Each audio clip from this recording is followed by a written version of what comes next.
जे लोक मुंबईत जन्माला येऊन म्हातारे झाले ते शहराचा विकास करू शकले नाहीत, ते आता काय विकास करणार अशी देवेंद्र फडणवीसांनी ठाकरे बंधूंवरती जहरी टीका केली. अच्छा, हे कोण म्हणताय? देवेंद्र फडणवीसांनी म्हटलं मुंबईत जन्माला येऊन म्हातारे झालो.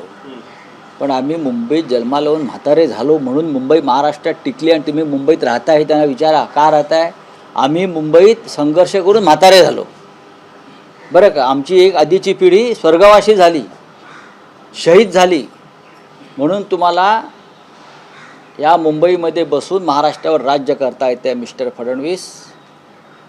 आता तुम्ही तरुण आहात, अजून नागपूरचा काय विकास केला? लोक तुम्हाला दारातून हाकलून देतात, मी बघितलं काल. पण ते असं म्हणतात की मी सर्टिफाईड नागपूरकर आहे. मग चांगली गोष्ट आहे. नागपूर ही महाराष्ट्राची उपराजधानी आहे.